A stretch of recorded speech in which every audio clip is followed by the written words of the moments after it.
فرزند زہرا یہ حالات برے ہیں۔ کاشانۂ بصیرت ویب سائٹ، واٹس ایپ اور یوٹیوب چینل پر مشتمل ایک ایسا مکمل پلیٹ فارم جس پر محروم بصارت کے لیے بالخصوص اور تمام افراد کے لیے بالعموم سینکڑوں کی تعداد میں مستند اسلامی کتب دستیاب ہیں۔ لہذا گزارش ہے کہ آپ اپنی ذمہ داری نبھاتے ہوئے کاشانۂ بصیرت کی ویب سائٹ کو وزٹ، واٹس ایپ چینل کو فالو اور یوٹیوب چینل کو سبسکرائب کرنے کے ساتھ ساتھ بیل آئیکن کو پریس کیجئے تاکہ آپ علم کے حصول کے ساتھ ساتھ مذہب اہل بیت کی اشاعت میں بھی اہم کردار ادا کرتے رہیں۔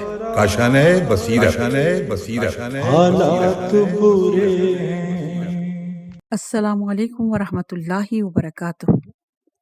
سامعین، آپ سماعت فرما رہے ہیں ندائے عدالت انسانی۔ مصنف ہیں جارج جرداق، مترجم ہیں علامہ سید محمد باقر النقوی صاحب۔ آج ہم آپ کے سامنے اس کی 18ویں ریکارڈنگ پیش کر رہے ہیں، صفحہ نمبر 213۔ اپنے کلام کو جہاں ہم نے روکا تھا، عنوان تھا امام کے بعد۔ اسی عنوان کے تحت اس کلام کو ہم وہیں سے جوڑتے ہیں جہاں ہم نے اس کو منقطع کیا تھا۔ مورخ خطیب بغدادی نے سفیر روم اور خلیفہ مقتدر کے ملاقات کے تذکرے کے سلسلے میں مقتدر کے قصر کی بڑی جامع منظر کشی کی ہے۔ لکھتے ہیں، مقتدر کے پاس 11,000 خواجہ سرا تھے۔ ان کے علاوہ اور بھی کئی ہزار سلسلی، رومی اور حبشی غلام تھے۔ یہ تو محل کی صرف ایک چیز کا ذکر ہے۔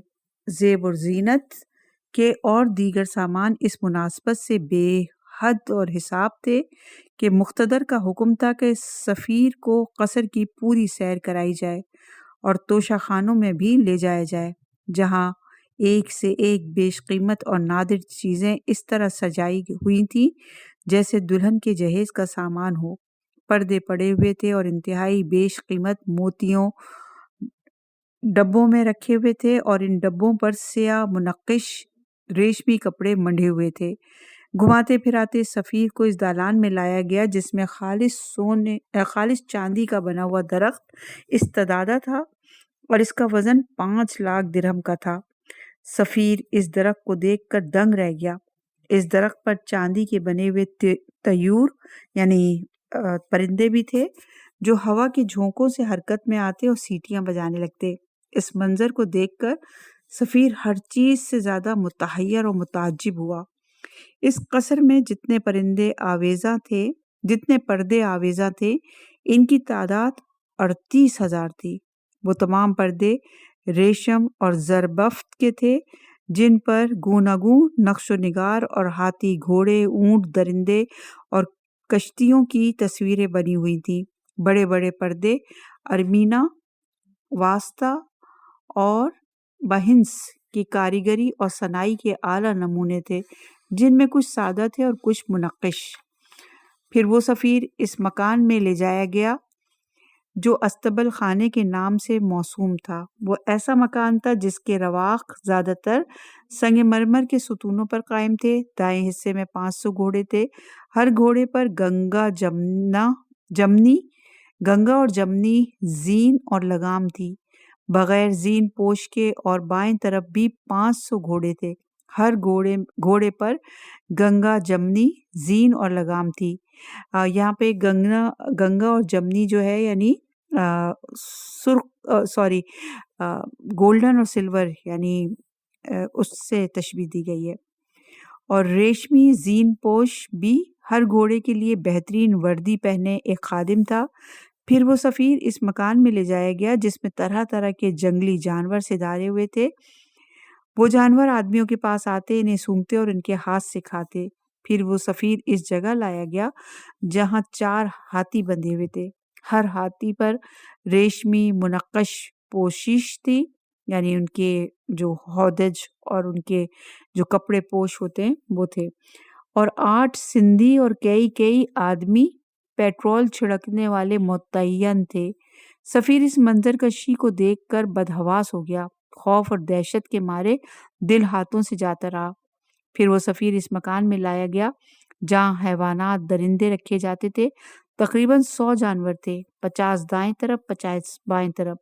پھر وہاں سے اس جگہ لایا گیا جو کے نام سے یاد کیا جاتا تھا. یہ ایک ایسی جگہ تھی جس کے چاروں طرف باغات تھے اور بیچ میں رانگے کا حوض جدید بنا ہوا تھا، اور اس حوض کے چاروں طرف بھی رانگے کی نہر بنی ہوئی تھی. چاندی سے زیادہ خوبصورت حوض کا طول 30 ہاتھ اور عرض 20 ہاتھ تھا. اس حوض میں 4 کشتیاں پڑی ہوئی تھیں جن پر زرعی کرسیاں بیٹھنے کے لیے تھیں. اس حوض کے چاروں طرف باغات جن میں 5-5 ہاتھ کے درخت خرمے کے 400 کی تعداد میں لگے ہوئے تھے. ہر درخت کو جڑ سے لے کر چوٹی تک منقش آبنوس سے ڈھانک دیا گیا تھا اور اس میں پیتل کے حلقے بنائے گئے تھے. اس مکان کے کنارے حوض کے دائیں طرف 15 مجسمے بنے ہوئے تھے. یہ 15 گھوڑوں پر سوار 15 سپاہی کے مجسمے تھے. ہر مجسمہ ریشمی لباس پہنا ہوا تھا. ہر سوار کے ہاتھ میں نیزے تھے. ایسا معلوم ہوتا تھا کہ یہ سپاہی محاذ جنگ پر صف بستہ دشمن پر حملہ کر رہے ہیں. بائیں طرف بھی اسی طرح 15 مجسمے تھے. جب سفیر روم کو اسی طرح 23 قصروں میں گھمایا پھرایا گیا تب اس صحن میں لایا گیا جس کا نام تسعینی تھا. تسعین عین یہ نون چھوٹی ہے. اس صحن میں نوخیز غلام پورے ہتھیار سجائے کھڑے تھے. پھر سفیر کو خلیفۃ المقتدر کے حضور لایا گیا جو دجلہ کے کنارے تھر ناچ میں بیٹھا ہوا تھا، سر پر تاج پہنے جس کا طویل جو تھا سر سے پیر تک ریشم اور زربفت کے لباس میں ڈوبا ہوا. تخت آبنوس کا تھا جس کا فرش بھی منقش ریشمی اور زربفتی تھا. تخت کے دائیں طرف 9 ہار موتیوں کے آویزہ تھے.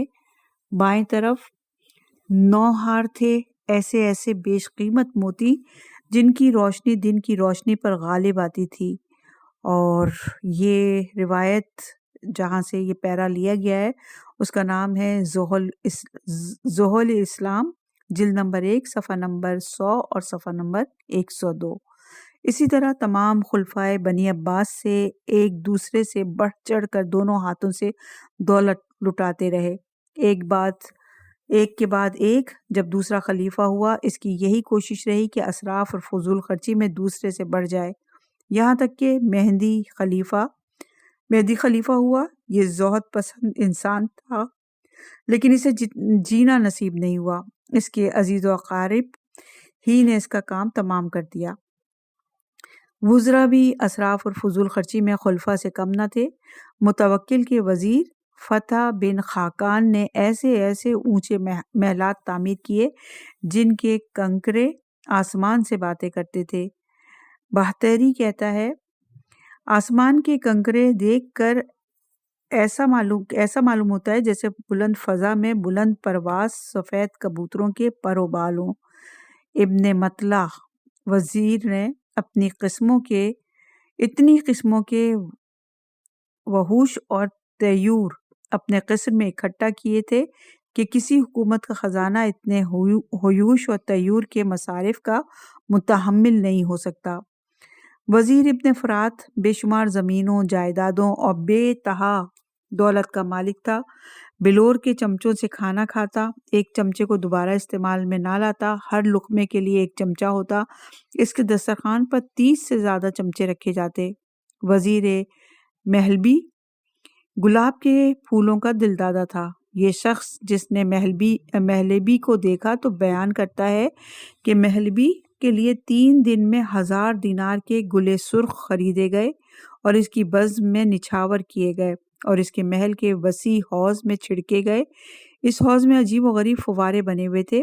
گلاب کے پھول حوض میں ڈالے جاتے اور فوارہ ان پھولوں کو محبلی کی بزم میں منتشر کرتا اور وہ پھول بزم میں بیٹھنے والوں کے سر پر گرتے. جب وہ بزم ختم ہونے لگتی تو پھول لوٹ لیے جاتے. خلیفہ مقتدر کی ماں کی جوتیوں کے لیے 20 قسم کا ریشمی کپڑا خریدا جاتا جسے سیاب النال کہتے تھے. یہ اوپر کا حصہ بھی اسی ریشمی کپڑے کا ہوتا اور استر بھی اسی کا، اور دونوں کے بیچ میں مشک اور عنبر پگھلا کر بھرا جاتا تاکہ دونوں خوب اچھی طرح چپک جائیں۔ ان جوتیوں کو مادر مقدر 10 روز سے زیادہ نہیں پہنتی۔ 10 روز کے بعد ان جوتیوں کو نوکر چاکر لے کر جاتے اور اس کا مشک اور عنبر نکال کر کام میں لاتے۔ وزراء اور عمال کی بھی یہی کوشش تھی کہ شان و شوکت اور دولت و سرمایہ کی بہتات میں خلفاء سے پیچھے نہ رہیں۔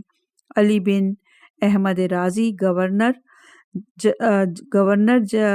جند نیشا پور، سوس اور مازریان نے اپنے مرنے پر سونے چاندی، یاقوت، موتی، ہیرے، بلور، اسلحے، ساز و سامان اور عطریات، پوشاکیں، قیمتی ظروف، محلات و مکانات، گھوڑے اسی تعداد میں چھوڑے کہ اگر انہیں غریبوں میں تقسیم کر دیا جاتا تو وہ سبھی دولت مند ہو جاتے۔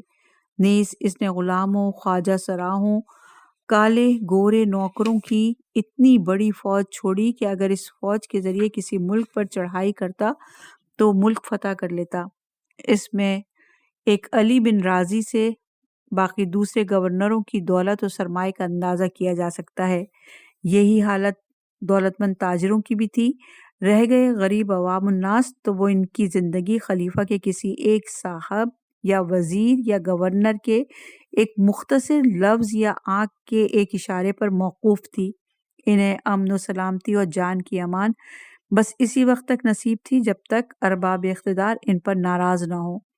یہ دولت، ثروت، عیش و عشرت کے ساز و سامان دولت مندوں کو کہاں سے حاصل ہوئے، اسے کیا کہا جا سکتا ہے کہ ان دولت مندوں نے تمام عوام الناس کی بضاعت اور پونجی لوٹ لی تھی، ان کی کمائی ہتھیا کر اپنے گھر بھر لیے تھا اور انہیں بدبختی اور بیچارگی کے حوالے کر دیا تھا۔ سرکاری محصولات حاصل کرنے اور مال و دولت اکٹھا کرنے کا انتہائی ظالمانہ طریقہ اختیار کر لیا تھا۔ خلفاء، وزراء یا عمال لگان اور ملک میں جتنے ٹیکس نافذ تھے سب ایک شخص کے ہاتھ فروخت کر دیتے۔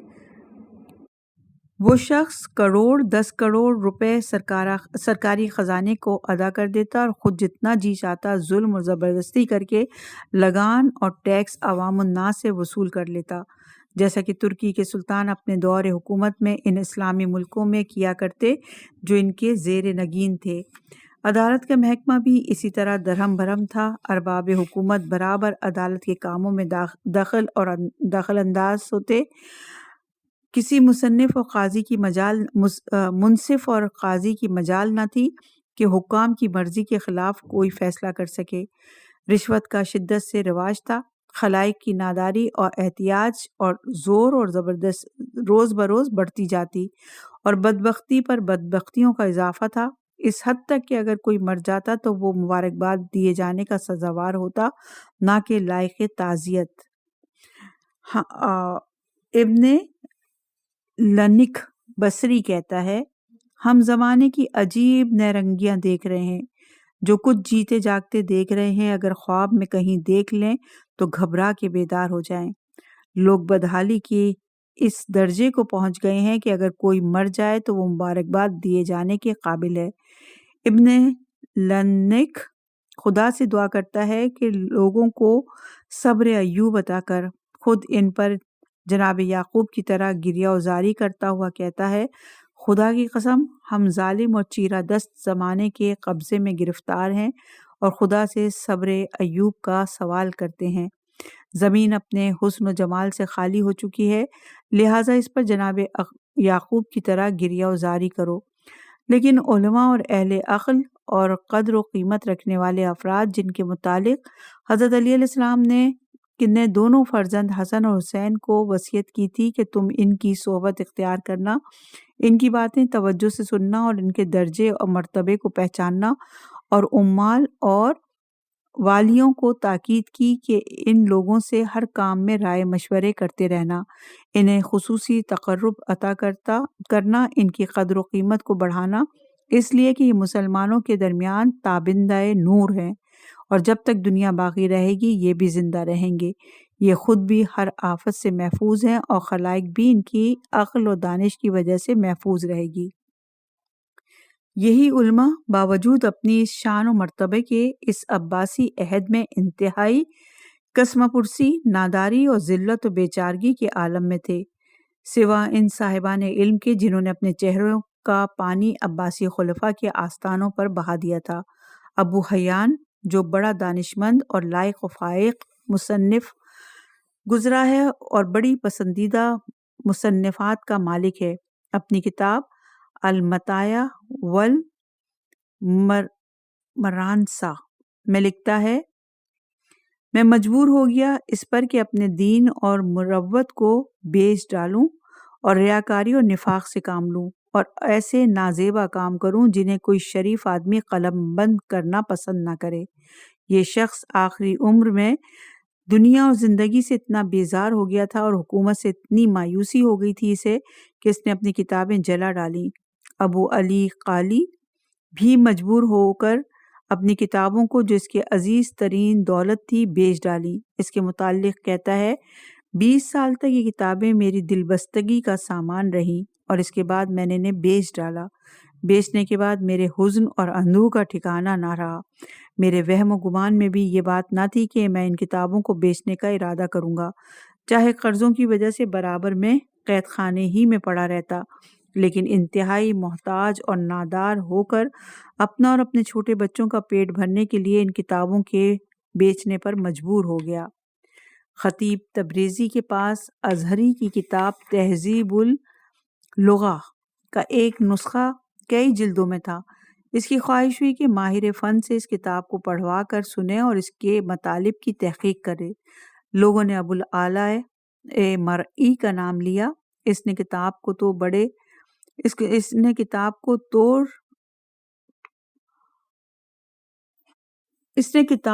توبڑے میں رکھ کر پیٹھ پر لادا اور مرأت النعمان کی طرف پا پیادہ چل کھڑا ہوا، کیونکہ اتنے پیسے نہیں تھے کہ سواری کا انتظام کر سکتا۔ پیدل چلنے میں پیٹھ سے اتنا پسینہ بہا کہ کل جلدیں ناس ہو گئیں۔ یہ خطیب تبریزی زمانے کی شکایت میں کہتا ہے، دوسرے سفر سے تھک جاتے ہوں گے، میں قیام سے تھک گیا ہوں۔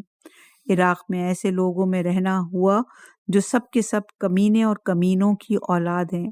زمانے کی کج نگاہی اور شریف انسانوں کے ساتھ اس کی بے شرمی اور بد رفتاری کے متعلق ابن لنکن بصری کہتا ہے کہ اے وہ زمانے کہ جس نے شریف انسانوں کو ذلت اور خواری کا لباس پہنایا ہے، میں تجھے زمانہ نہیں سمجھتا بلکہ تو زمانہ ہے، یعنی تو ایسا مرض ہے جو چلنے پھرنے سے معذور بنا کر زمین گیر بنا دیتا ہے۔ تجھ سے نیکی کی امید کیوں کر کی جائے کہ تو کمال اور ہنر کو تنگ سمجھتا ہے۔ ہم جو تیری یہ کیفیت دیکھ رہے ہیں اس کی اصلیت کیا ہے؟ دیوانگی ہے یا بے شرمی اور شوق و چشمی؟ بنی عباس کے تمام زمانے بادشاہت میں، خواہ وہ ابتدائی زمانہ ہو یا درمیانی یا آخری، عوام الناس دو طبقوں میں منقسم رہے، ایک مالداروں کا طبقہ، ایک ناداروں کا طبقہ، اور دونوں طبقوں میں اپنے اپنے حالات کے لحاظ سے بے شمار اخلاقی خرابیاں رہیں۔ بنی عباس کے آخری زمانے میں بھی ایسی اخلاقی پستی تھی جیسا کہ ابتدائی زمانے میں تھی، بلکہ اس سے بھی زیادہ۔ مالداروں کے ہاں عیش و عشرت کی افراد تھی، نت نئے طریقوں سے مزے اٹھاتے، طرح طرح سے داد و عیش دی جاتی، اور ناداروں میں کینہ، حسد، کذب، دروغ بیانی، مکر فریب کی گرم بازاری تھی۔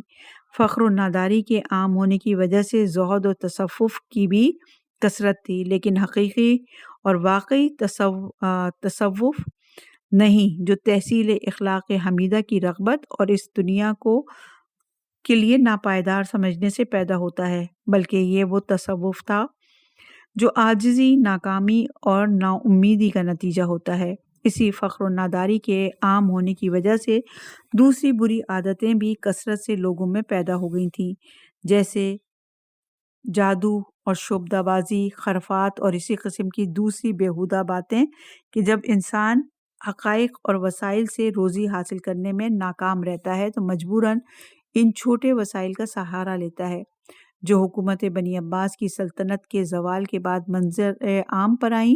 ان میں طبقاتی اختلافات پہلے سے بھی زیادہ تھے اور اخلاقی برائیاں زیادہ ہولناک تھیں۔ جس وقت سے دست جفاکار علی ابن ابی طالب علیہ السلام کی طرف بڑھا اور حقوق عامہ کے حامی و محافظ علی ابن ابی طالب کو شہید کیا گیا، مصائب و آلام کا ہمیشہ کے لیے تسلط قائم ہو گیا۔ لیکن اب ہم یہ دکھانا چاہتے ہیں کہ لوگوں نے کیسے علی کے خلاف سازش کی اور دست گناہگار آپ کی طرف کیسے دراز ہوا۔ یہاں پہ مؤلف کی طرف سے ایک ضروری نوٹ ہے۔ لکھتے ہیں کہ مؤلف کتاب نے ذرا مبالغے سے کام لیا، بلکہ یہ نوٹ جو ہے یہ مترجم کی طرف سے ہے۔ دوبارہ پڑھتے ہیں اس کو کہ ضروری نوٹ، مؤلف کتاب نے ذرا مبالغے سے کام لیا ہے۔ یہ ٹھیک ہے کہ اکثر سلاطین بنی عباس ظالم و جفاکار، عیش و عشرت کے دل دادا اور رعایا پہ ظلم کے پہاڑ ڈھانے میں انتہائی بدنام ہوئے، لیکن ان میں دو چار ایسے بھی گزرے ہیں جو عدل، گستار اور انصاف پسند تھے۔ انہوں نے ائمہ طاہرین کے حق کو پہچانا، ان کے ساتھ حسن سلوک سے پیش آئے۔ بہتوں نے علم و ادب، صنعت و حرفت کی ترویج میں کوشش کی، رفع عامہ کی سینکڑوں صورتیں نکالی، لاکھوں لاکھ کتابیں اس زمانے میں لکھی گئیں، ایسے رصد خانے بنوائے گئے کہ روم اور یونان والوں نے دیکھے بھی نہ ہوں گے، بڑے بڑے شفاخانے بنوائے گئے، حکماء اور علماء کی تربیت کی۔ یہ تمام باتیں تاریخ کے صفحات پر تفصیل سے مذکور ہیں۔ یہ تمام باتیں بغیر سلاطین اور عمراء حکام کی کوششوں کے پس منظر پر نہیں آ سکتی تھیں، کیونکہ عوام الناس کو ان چیزوں کی اہمیت کا اندازہ بھی نہ تھا۔ اگرچہ سلاطین کوشش نہ کرتے تو یہ عظیم الشان اسلامی تمدن، جس نے یونان اور مصر اور وکلا کے تمدن کو بھی بھولی بسی داستان بنا دیا، ہرگز دیکھنے میں نہ آتا۔ یہاں پر عنوان کا خاتمہ ہوا، اختتام کو پہنچا اپنی، اور انشاءاللہ کہ اگلی ریکارڈنگ میں نئے عنوان کے ساتھ حاضر خدمت ہوں گے۔